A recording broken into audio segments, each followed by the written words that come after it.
اور اجنبی لوگ ایوان سے باہر نہیں جائیں گے. یہ ہاؤس چلنے والا نہیں ہے. سر آپ نے سعودی عرب کو ملوث قرار دے دیا تھا رجیم چینج میں، کیا کہنا چاہیں گے آپ؟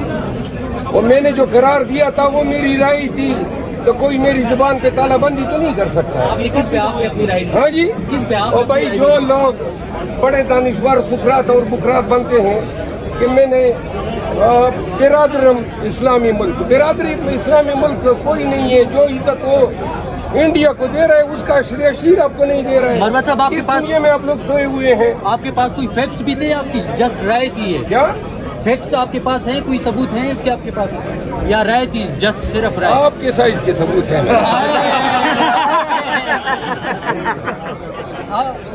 عمران خان نے کہا ہے کہ آرمی چیف کو میں نے مروت صاحب بتایا زرداری صاحب آدھی تقریر چھوڑ کر بھاگے، کیا وجہ بنی؟ دیکھیے، اگر اپوزیشن کو یہ اسی طرح دیوار سے لگائے رکھیں گے، مینڈیٹ چوری کرنے کے بعد ان ریزرو سیٹیں چوری کی، یہ سارا ڈاکہ مکمل کرنے کے بعد جبکہ بدستور خان صاحب پابند سلاسل ہے، انہوں نے ایوان میں کہا آئیں جی مفاہمت کریں. بھائی چوروں ڈاکوؤں کے ساتھ گھر لوٹنے کے بعد کوئی مفاہمت تو نہیں کرتا ہے. مختصر سی بات ہے، خان کو رہا کریں. خان سیاسی قیدی ہیں، کوئی یہ عدالتی قیدی نہیں ہے، نہ یہ فوجداری مقدمات میں کوئی قیدی ہے.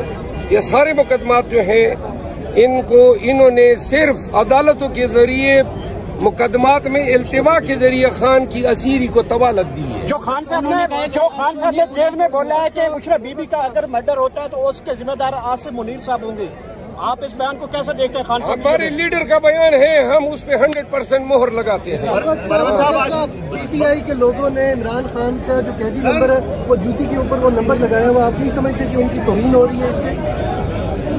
نہیں، دیکھو، ہم کوئی اس طرح کوئی کلٹ تو آپ ہمیں نہ سمجھے کہ بھائی یہ محبت کا اظہار ہے. مفلر جو ہم نے گلے میں ڈالے ہوتے ہیں، یہ خان کے پمفلٹ بنا کے ہم ایوان میں داخل ہوتے ہیں. آج بھی ایک جھنڈا گرا تھا اور پیپل پارٹی کے اس رکن اسمبلی کو میں خراج تحسین پیش کرتا ہوں جو بار بار ہمیں اشارے کر رہا تھا کہ اپنا جھنڈا اٹھا لوں.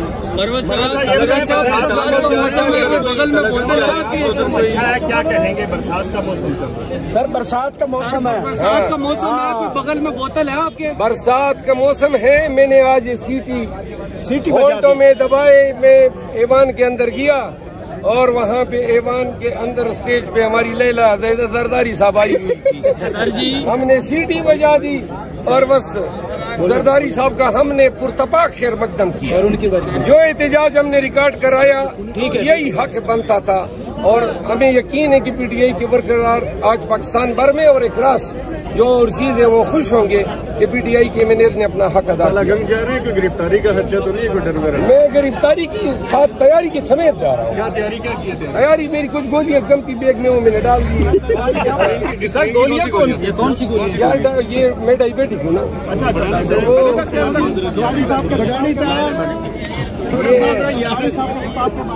کیا جی؟ خطاب تو نہیں کیا ہے، وہ منہ ہلاتے رہے، باقی تو کسی نے سنا ہی نہیں. خطاب اس طرح ہوتا ہے، کوئی لوگ سن لیتے ہیں. مربت صاحب، باہر کے مہمان آئے ہوئے تھے، کیا ایسا کرنا مناسب تھا وہاں پہ؟ باہر کے مہمانوں کو بتانا مقصود تھا تاکہ انٹرنیشنل کمیونٹی یہ جان لیں کہ پاکستان میں چوروں نے اقتدار پہ قبضہ کیا ہوا ہے. اور آج ایوان کے اندر پاکستان تحریک انصاف اور سنی اتحاد کونسل سے وابستہ ایم این ایز اور سینیٹرز نے احتجاج ریکارڈ کرایا. سب نے اپنی آنکھوں سے دیکھ اپنے ممالک کو بھیجیں گے کہ ایوان کے اندر جو ہے یہ صورتحال ہے. جو مینڈیٹ ہیں ان کا چوری کیا جا کر جو لوگ اجنبی ہیں وہ ایوان میں بیٹھے. مروت صاحب بتائیے گا، آج عطا ترڑ سے میں نے سوال کیا تھا آپ کی اسٹیٹمنٹ کے اوپر، انہوں نے آپ کو ملک دشمن قرار دیا تھا. ملک دشمن؟ جی، میں اس کو سماج دشمن قرار دیتا ہوں. چلے جی، تھینک یو سر.